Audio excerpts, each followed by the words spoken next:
Hello, ladies and gentlemen. I'm Eduardo Del Boy, and welcome to In the Crosshairs. This week, the article deals with the fact that both Viktor Orban and Recep Erdogan of Turkey and Hungary are behaving very much like Putin's agents in Europe.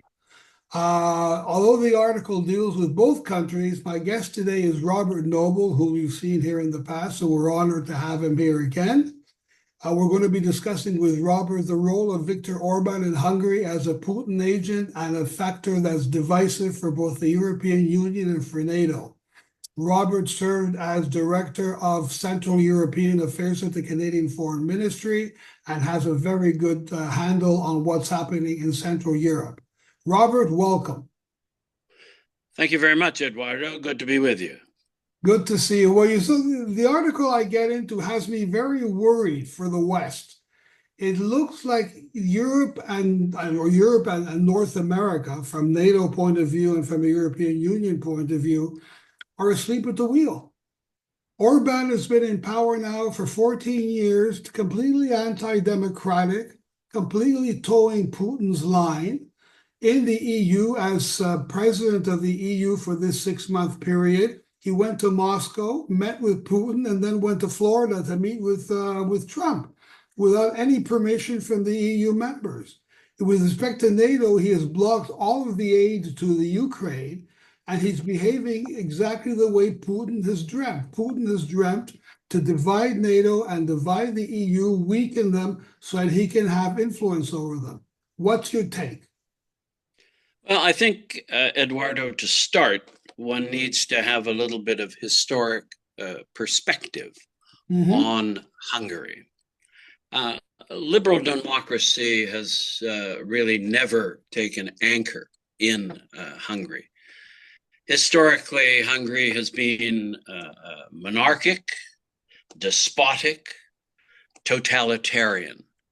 And you are, with certain times, 1848, and of course 1989, and the 56 Hungarian Revolution, when there was some movement towards liberalism, but they didn't last.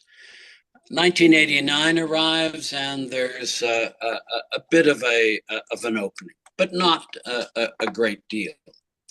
So what you have is a politician, Viktor Orban, who's taken advantage of those political and politico-cultural issues. And, basically Hungarians have never been totally plugged into what I would call Western values. Certainly, Orban is not plugged in politically to Western values. He's anti-immigrant. He's a Christian nationalist, and on that front, I would indicate that even the Pope, who is very pro-immigrant, finds Orban, he doesn't say it publicly, but very distasteful. He had to be almost forcefully persuaded by Hungarian cardinals to meet with Orban, and he only did it briefly during a recent visit, liturgical visit to Hungary. So what you have is that kind of background, and that's shared, I would say, not so much by urban Hungarians, but very much by rural Hungarians. You have this divide in Hungary, as in many countries, both in Europe and in North America, this urban rural divide with conservative rural voters, very Christian oriented, supporting, as happened in in Poland, where Mm-hmm. you had this government that was very conservative, supported by the Eastern Poles. You mentioned the issue of his open support for Putin. I think there is a distingo to make between Putin and Orban. Putin runs a police state. He's a thug. Uh, Orban is much more the leader of a proper propaganda state. He has maintained himself in power by some significant propaganda measures. He's made media and the courts compliant to his rule. He's done that through validating the acts of his wealthy supporters who've bought up the media. He's taken out anybody with any kind of liberal expression from the court system. So the whole system in Hungary is very much compliant to his needs. You referred to Russia, to Putin. Orban is anti-progressive. He's anti-woke. He's very much a control addict. And I think that his people appreciate the stability that is bringing. But, there's a price for that stability. And the price for that stability is, in fact, the increasing enmity that his actions in terms of, decrying the rule of law and democratic process are bringing about. You referred to the problems with the EU and NATO, and I think that those two issues are very serious for Hungary.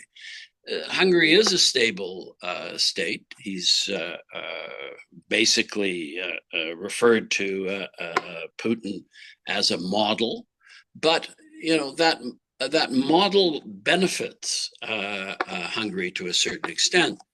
Hungary receives energy at a discount rate, particularly natural gas from Russia. It also benefits from another authoritarian government, the Chinese, significant investments in the EV and battery sector in Western Hungary. So, he sees these autocrats as beneficial, but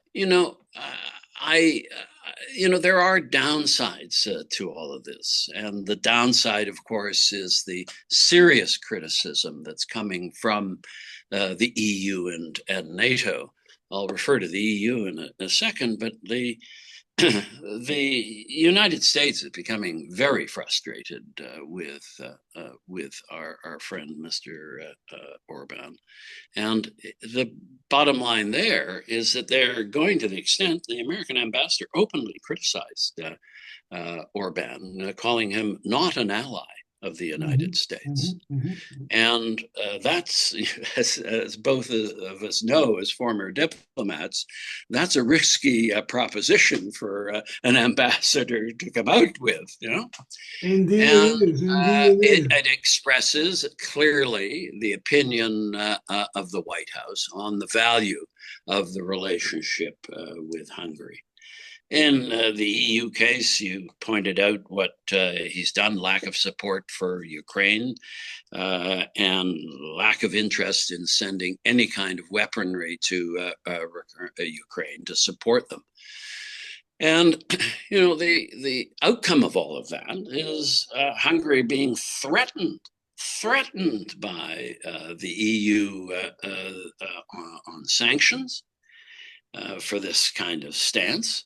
And, the jawboning that they have to indulge in to try and get Orban to vote in favor of financial support, which he has done extremely reluctantly for Ukraine, it shows that, this guy is trying to play two sides against the middle. And he's not being, to my mind, overly successful because he's counting on, in the case of the United States, that Trump will get in. And that's why he snubbed Biden by going to Mar-a-Lago. But if Trump doesn't get in, and Harris is the president, there are going to be bills to pay in terms of NATO membership. And I think he sees the confusion in the EU. We earlier were talking about the political situation in France. I mean, throughout Europe, there are difficulties on the political front, be it in Germany, Spain, where you are. He's counting on all of that. But I look at this as kind of, as I say, a silly bugger. He's trying to play two sides against the middle. And it may come back to bite him in the posterior in It's the okay. next You can say little you while. can say yes. You can say yes. We're not censored here. Okay. Same thing. No, I agree with you completely, and I see that he's going to have a bill to pay. I don't know if Trump is going to win. It all depends on the electoral college vote and probably 3 or 4 states, a couple of 500,000 votes out of all the Americans who cast their vote. But yeah, Hungary is going to have a bill to pay.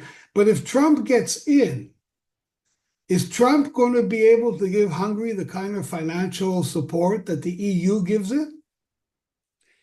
No, and that's a key issue, Eduardo.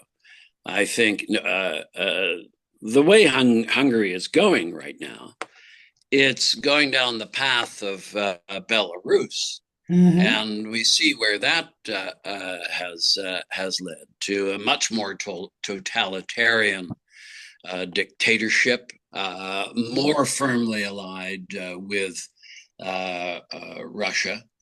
If Trump gets in, I don't see, given his lack of interest in providing any substantial amounts of money to Ukraine or in terms of foreign aid. I mean, Trump is basically focused on Trump, but number two is on America.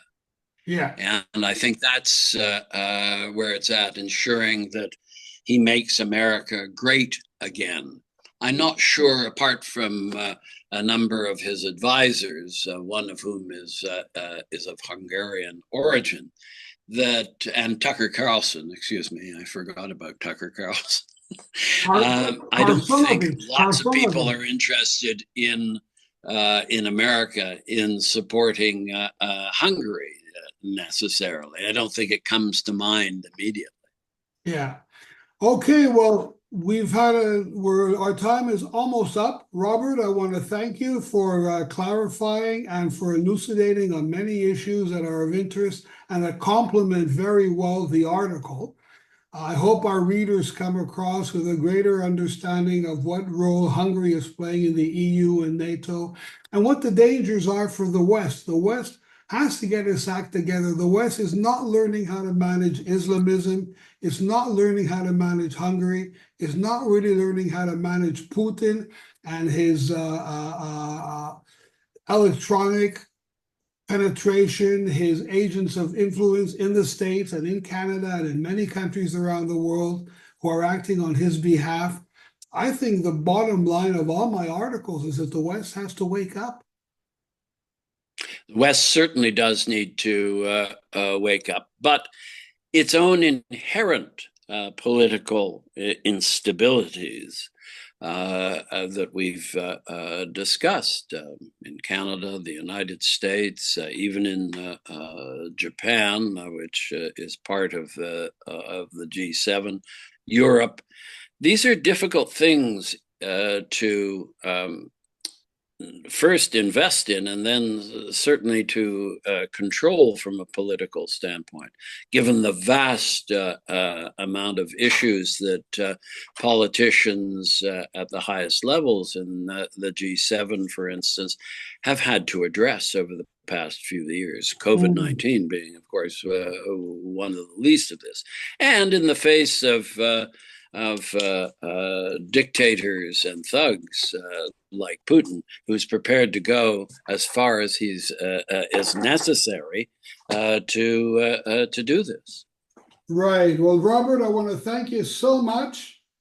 Ladies and gentlemen, I want to congratulate Robert on a brilliant, brilliant presentation. I want to thank you for paying attention to what we're writing and saying. And if you enjoyed, I'm going to invite you all to ask your friends and colleagues to join up, to subscribe, and to join this conversation. Robert, thank you. Very pleased to have been able to speak with you today, Eduardo.